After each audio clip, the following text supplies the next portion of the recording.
Bonjour tout le monde, j'espère que vous allez bien. Aujourd'hui, je souhaite vous parler de Philippe de Villiers qui a fait plusieurs prises de parole récemment. Donc, dans le cadre de son soutien à la campagne présidentielle d'Éric Zemmour, il a fait plusieurs prises de parole pour partager son point de vue sur la situation de la France et du monde. Et son point de vue, ce qu'il a partagé, c'est qu'il n'y a pas que les États. Voilà, il n'y a pas que la France. Il y a, selon lui, des puissances supérieures qui imposent leur volonté aux États. Et la façon dont il le dit, eh bien, il présente le royaume de l'Antéchrist. Il avertit le monde de l'arrivée du royaume de l'Antéchrist. Et tout d'abord, je souhaite le féliciter. Bravo à vous, monsieur de Villiers, si jamais vous me regardez, vous voyez cette vidéo. Parce que vous mettez votre vie en jeu pour le salut d'autres personnes, et Jésus-Christ nous a dit il n'y a pas de plus grand amour que quelqu'un qui laisse sa vie pour ses amis, qui met sa vie de côté, qui se donne comme Jésus-Christ l'a fait sur la croix. Donc félicitations à vous si vous voyez cette vidéo. Et sinon, pour les autres personnes, eh bien, et pour vous aussi, monsieur de Villiers, je souhaitais vous dire que l'Éternel est très mécontent de ce qui se passe en France. Parce que le message que monsieur de Villiers a partagé, le message que Philippe de Villiers a partagé, eh bien c'est le message qui aurait dû être dans la bouche des pasteurs et des prophètes en France. Et rappelez-vous ce qui s'est passé quand Jésus-Christ est arrivé à Jérusalem la première fois sur l'âne, sur l'ânon. La foule l'acclamait, les pharisiens étaient là, faites taire ces gens. Et qu'est-ce que Jésus-Christ leur a répondu à ces pharisiens? Il a dit, même si eux se taisent, les pierres crieront. Et aujourd'hui, le Seigneur demande à ses serviteurs de prévenir son Église, de prévenir ses enfants, que Jésus-Christ revient bientôt, que nous sommes dans la fin des temps, que l'Antéchrist arrive bientôt, que son royaume arrive et que l'Église va être persécutée par le royaume de l'Antéchrist.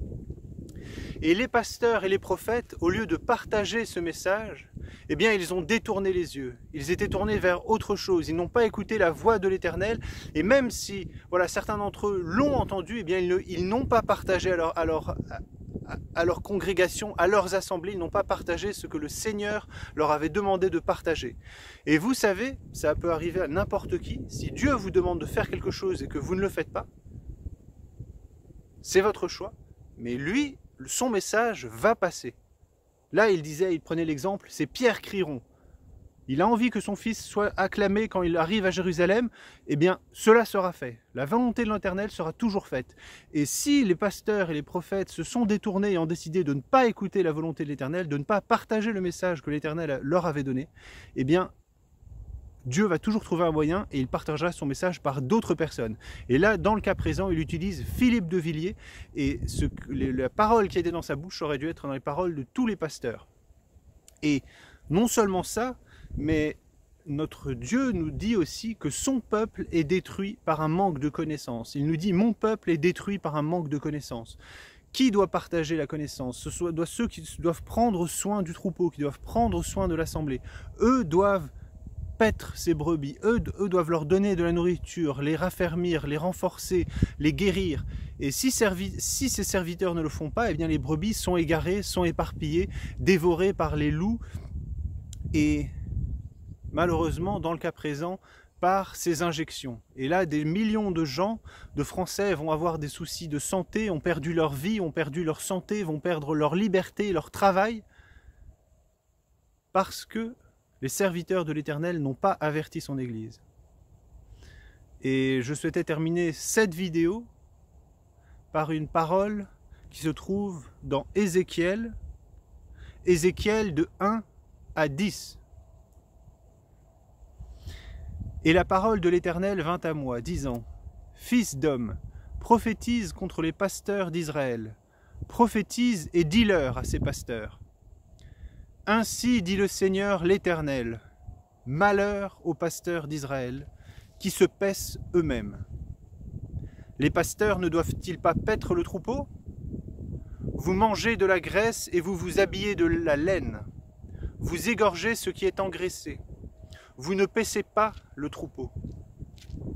Vous n'avez pas fortifié les brebis faibles, et vous n'avez pas guéri celles qui étaient malades, et vous n'avez pas bandé celles qui étaient blessées, et vous n'avez pas ramené celles qui étaient égarées, et vous n'avez pas cherché celles qui étaient perdues. Mais vous les avez gouvernées avec dureté et rigueur, et elles ont été dispersées parce qu'il n'y avait pas de pasteur. Et elles étaient la pâture de toutes les bêtes des champs, et elles ont été dispersées. Mes brebis ont erré dans toutes les montagnes et sur toute haute colline. Et mes brebis ont été dispersées sur toute la face du pays. Et il n'y a eu personne qui les ait recherchées, personne qui se soit enquis d'elles. C'est pourquoi, pasteur, écoutez la parole de l'Éternel. Je suis vivant, dit le Seigneur l'Éternel, parce que mes brebis ont été une proie, et que mes brebis ont été la pâture de toutes les bêtes des champs, faute de pasteurs, et que mes pasteurs n'ont pas cherché mes brebis, parce que les pasteurs se paissaient eux-mêmes et ne paissaient pas mes brebis. C'est pourquoi, pasteur, écoutez la parole de l'Éternel. Ainsi dit le Seigneur l'Éternel, voici, j'en veux à ces pasteurs, et je réclamerai mes brebis de leurs mains. Je les ferai cesser de paître le troupeau, et les pasteurs ne se paîtront plus eux-mêmes.